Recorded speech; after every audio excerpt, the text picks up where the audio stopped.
เค้กโรลวานิลาเนื้อนุ่มแต่งธีมเรนโบว์สูตรเค้กโรลสปันตกแต่งด้วยน้ำตาลจุบสีสันสวยงามน่าทานตัวเค้กนุ่มมากรสชาติหวานน้อยปาดด้วยบัตเตอร์ครีมไม่ใส่เนยขาวสูตรนี้สามารถอยู่ในอุณหภูมิปกติได้ใครพร้อมแล้วไปดูวิธีทำกันเลยค่ะเริ่มจากการเตรียมถาดใช้เป็นถาดขนาด 11x15 นิ้วปูกระดาษรองอบให้สูงกว่าขอบถาดเล็กน้อยต่อไปให้นำเนยและนมสดไปเวฟให้อุ่นแล้วก็พักไว้ก่อนมาเริ่มตีส่วนผสมกันก็จะมีไข่ทั้งหมด5ฟองจากใส่เป็นไข่ไก่เบอร์2ใส่น้ำตาลทรายและเกลือลงไปตามด้วยกลิ่นวานิลาป้ายSPไปที่หัวตะกร้อ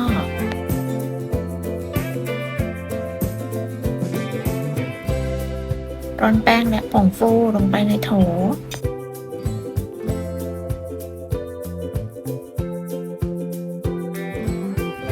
ใช้หัวตะกร้อคนส่วนผสมให้เข้ากันเพื่อป้องกันแป้งฟุ้งกระจายใช้ไม้พายปาดส่วนผสมให้เข้ากันใครที่ยังไม่รู้จัก SP แบบนี้นะคะหรือจะใช้เป็นกระปุกสีชมพูก็ได้ขั้นตอนแรกให้เราเปิดสปีดความเร็วสูงตีส่วนผสมประมาณ1นาทีให้เข้ากันจากนั้นหยุดเครื่องแล้วปาดโถเนื่องจากอาจจะยังมีส่วนผสมที่ไม่เข้ากันดีต่อไปตีส่วนผสมด้วยความเร็วสูงประมาณ 5-6 นาทีจนกระทั่งส่วนผสมขึ้นฟูมีความข้นแล้วก็มีสีอ่อนลงระยะเวลาการตีอาจจะไม่เท่ากันขึ้นอยู่กับเครื่องที่ใช้ลองเช็คส่วนผสมดูถ้าได้ข้นประมาณนี้ก็ถือว่าใช้ได้ขั้นตอนต่อไปเราจะใส่นมและน้ำมันที่เราอุ่นไว้ใช้นมและน้ำมันที่มีความอุ่นค่อนไปทางร้อนแต่ไม่ร้อนจัดค่อยๆทยอยใส่ลงไปในขณะที่เราเปิดสปีดความเร็วต่ำเทนมและน้ำมันลงไปเป็นสายจนกระทั่งหมด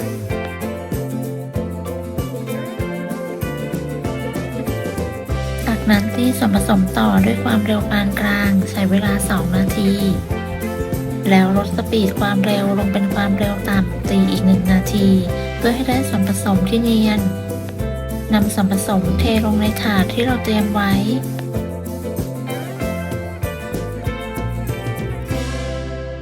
เกลี่ยส่วนผสมให้ทั่วแล้วเคาะเบาๆเพื่อไล่อากาศแล้วก็นำเข้าอบได้เลยที่อุณหภูมิ160องศาใช้ไฟบนล่างไม่เปิดพัดลมใช้เวลาประมาณ15นาทีหรือจนกระทั่งได้สีสวยส่งกลิ่นหอมกดแล้วหน้าไม่ยุบสุกแล้วนำเค้กออกจากเตากระแทกพิมพ์เบาๆให้เซ็ตตัวแล้วก็พักไว้ให้อุ่น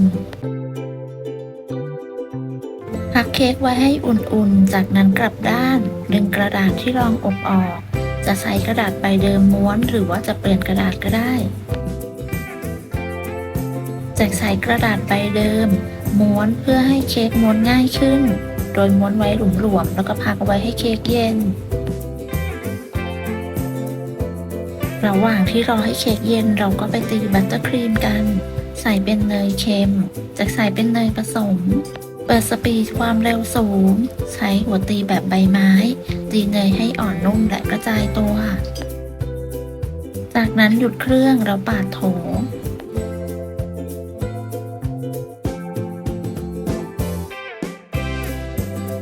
ต่อไปจะเปลี่ยนหัวตีเป็นแบบตะกร้อเนื่องจากว่าส่วนผสมไม่เยอะจะทำให้ตีได้ขึ้นฟูเร็วตีด้วยสปีดความเร็วสูงประมาณ5นาทีจากนั้นหยุดเครื่องปาดโถ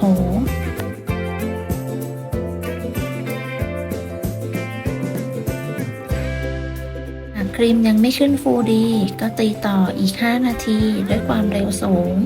ตีจนกระทั่งครีมมีความฟู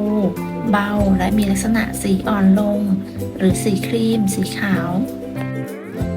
เมื่อได้แบบนี้แล้วขั้นตอนต่อไปเราจะใส่นมข้นหวานและกลิ่นวานิลา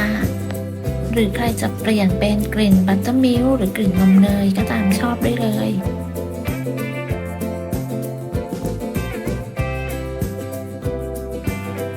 จากนั้นตีส่วนผสมต่อด้วยความเร็วปานกลางประมาณ5นาทีเสร็จแล้วปรับเป็นความเร็วต่ำตีต่อให้บัตเตอร์ครีมเนียนประมาณ1นาทีบัตเตอร์ครีมที่ได้จะมีความฟูเนียนไม่เหลวแล้วก็ไม่แข็งเกินไป เราจะใช้ฟิลลิ่งรสสตรอเบอรี่เพื่อลดความเลี่ยนของเค้กนำฟิลลิ่งไปใส่ถุงบีบเตรียมพร้อมสำหรับการประกอบเค้ก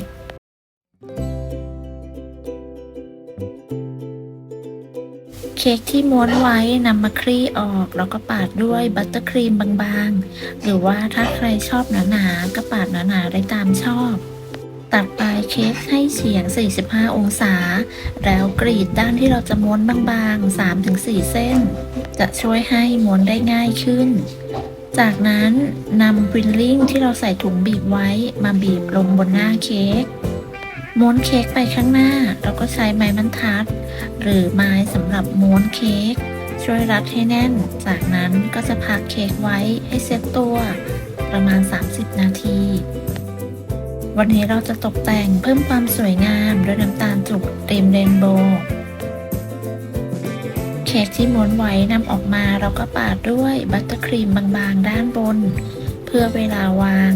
น้ำตาลจุกเขาจะได้เกาะกับครีม